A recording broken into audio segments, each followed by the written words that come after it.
We're driving a 2024 Ford Mustang. Here's how much it costs. Coming up, on a scale of dumb to really dumb, how dumb is it to haul your family in a Mustang? But first, interior.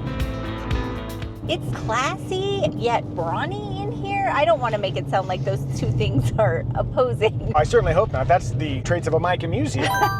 It is soft in more places than Mustangs traditionally have been. That is also trim dependent. These areas right here, they've got a nice little squish factor to them. If you get a base Mustang, that's going to be hard. Thank goodness the materials are soft because it does feel like they are closing in on me. We're fine up front, two adults, but if you move to the back, my head was fully jammed into the headliner. Kiddo, you're a much better sized human being to be in the back seat. How are you finding the back seats of the Mustang? It's easy to sit back here, but if I was any younger, then my legs would be sticking straight out and it wouldn't work. There's a window of opportunity to fit comfortably in the back of a Mustang. You are clearly way beyond that window. Both by size and disposition. I'm not sitting in the back of any Mustang. I've seen the Cars and Coffee videos. If I'm going sideways into a tree, I want to be driving. In the back seats, there be dragons.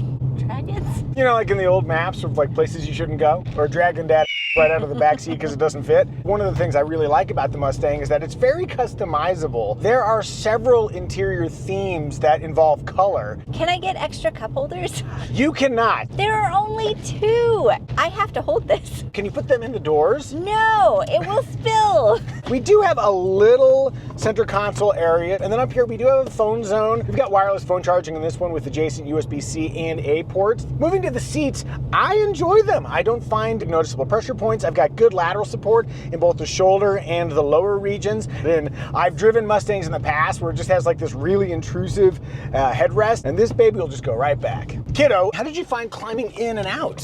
Easy, although I kept accidentally banging my head. Oh, so the roof line is low enough that you had some access issues there? Yeah.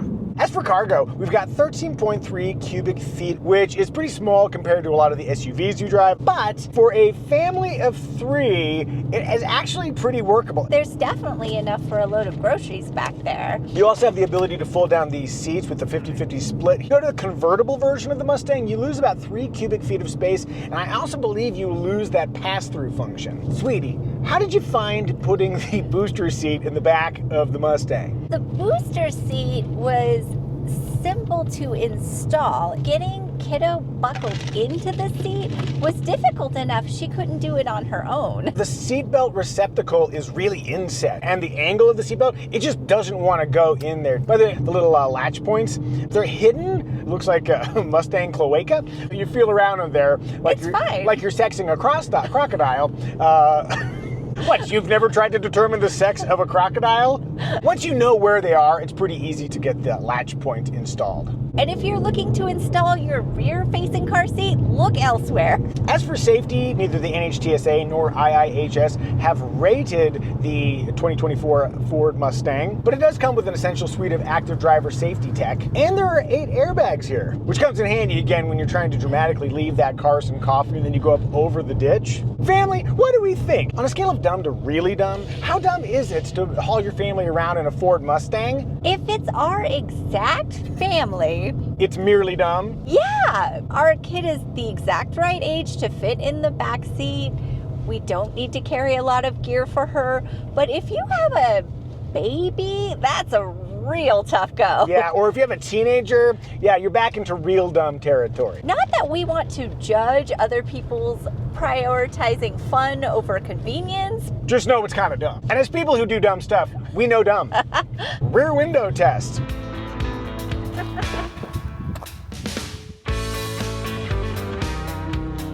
Armrest test. Driving in a comfortable 8 and 4 outboard is actually quite squishy and easy to access. Inboard, I have always found this with the Mustangs, that the actual armrest is far enough back that you kind of can't land on it without fingertipping the steering wheel. And this front area, very hard. 90% outboard, 54% inboard, just because I'm getting weirdly specific these days. Hey, would you like to see more videos like this where we review much larger cars than the Ford Mustang plus the occasional helicopter adventure? If so, you are welcome to subscribe. Style.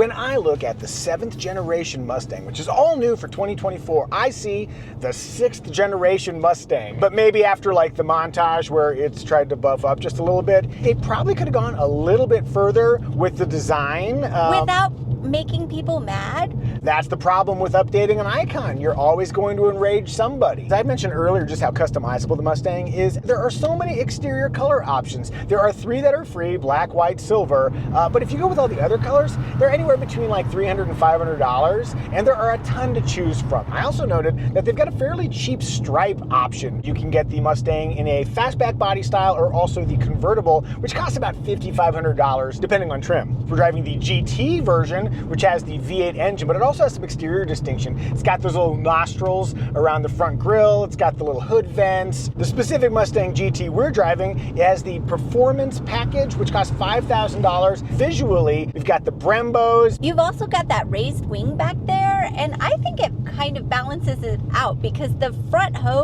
Whoa! Hey! And here she is, everyone. Hood. Oh, we got one of those too. Overall, we appreciate the heritage styling of the Mustang, but we also think they could have been a little bit more audacious with the restyle for the 7th generation. But what do you think? Do you like it? Do you dislike it? Tell us in the comment section. In motion. This choppy, winter-worn pavement is a great opportunity to talk about how firm the ride is. It's a firm ride, but appropriately so. Even if you're not driving swiftly, that firmness reminds you that you're driving a vehicle that has some sporting intent. And conveniently, we've entered the area where we've got a couple of curves. The steering ratio is 15.5 to 1, which is not particularly quick, though it is quicker than the previous generation. A quicker steering ratio might add some day-to-day excitement, but it also would sacrifice a little precision. It's easier to make minute steering inputs when it's not quite so speedy. As you come through corners, it tracks with enough confidence and predictability that I think it encourages drivers to like, oh, maybe I can explore the limits a little bit.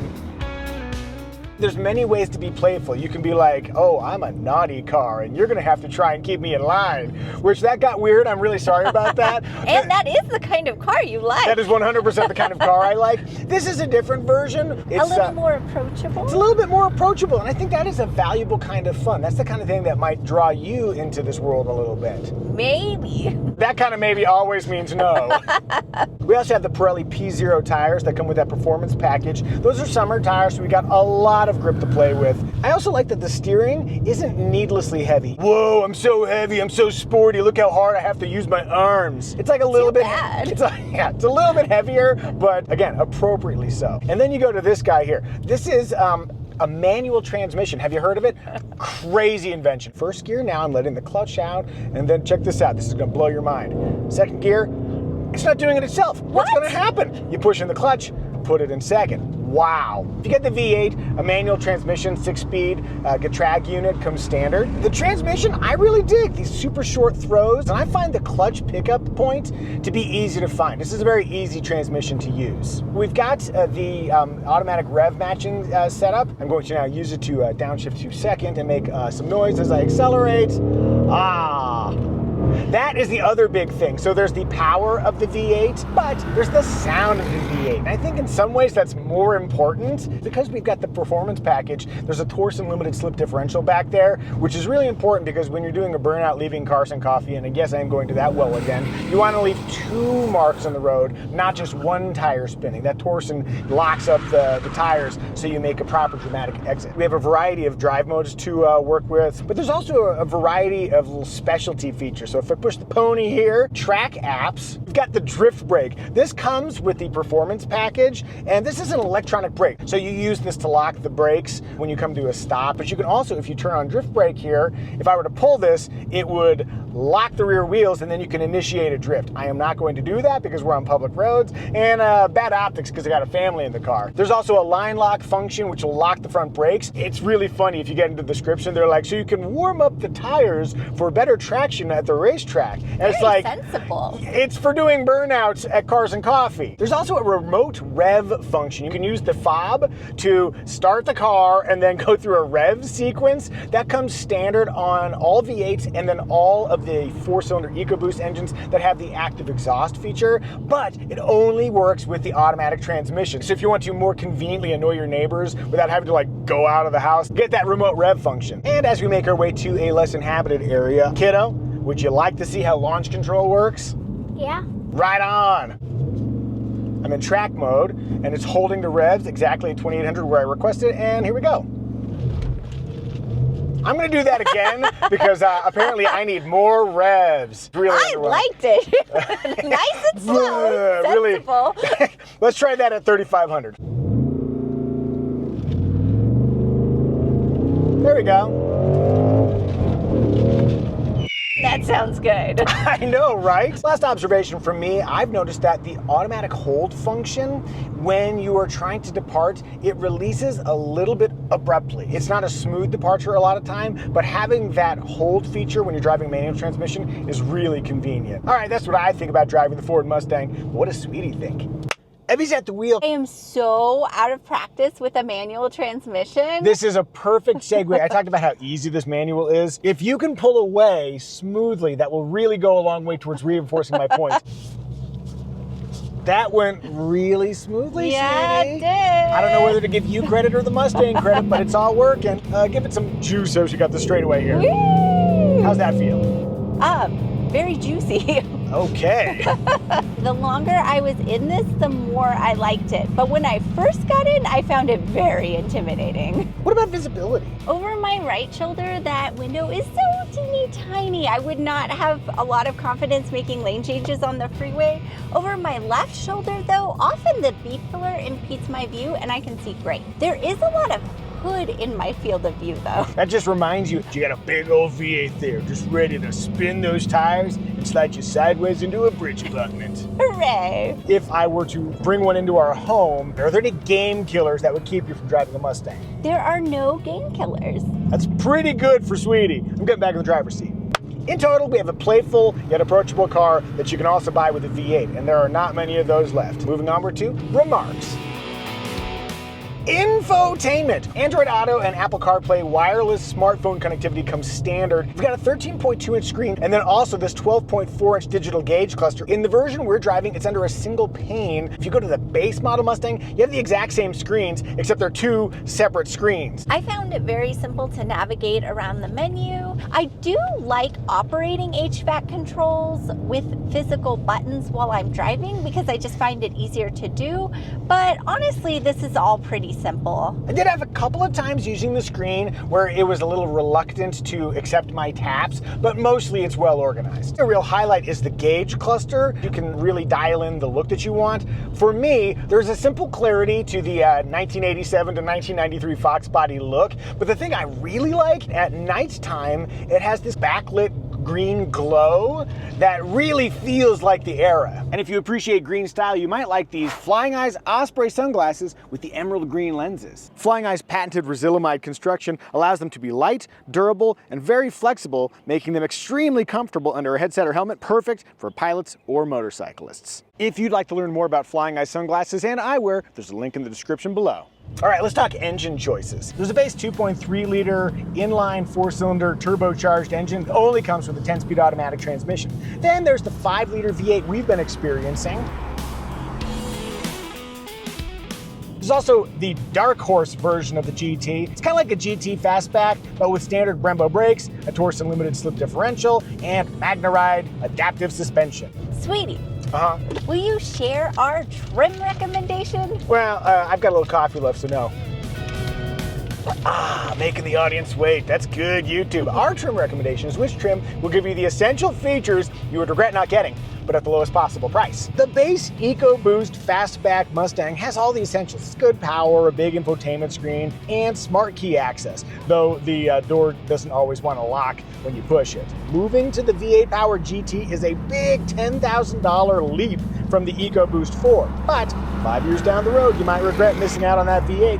Just saying. If you're ready to buy a Mustang of your very own, click the Kelley Blue Book pricing link in the description below. That's where you can learn what your current car is worth for trade-in and what you should spend for a new Mustang. As for competitors, the Camaro is dead. for now. It'll come back in some form. There is a new two-door 2025 Dodge Charger coming, and then maybe the Toyota GR86. It's got 4 seats, but it's even tinier than the Mustang. Did we miss any remarks? If so, tell us in the comments section. And now it is our daughter's time to shine. Child, tell us, what is your favorite feature of the Ford Mustang? My favorite feature is the headlights and taillights because it's like they're putting on a little light show. It's a little sequential turn signal. Should you put music to it? La la la la la la la la la la. Wow, it's not very Mustang music now, is it?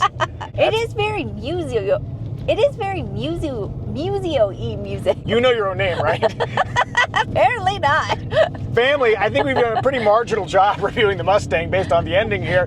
May I have a 5 and a 5? And you, come get your high five. Bam!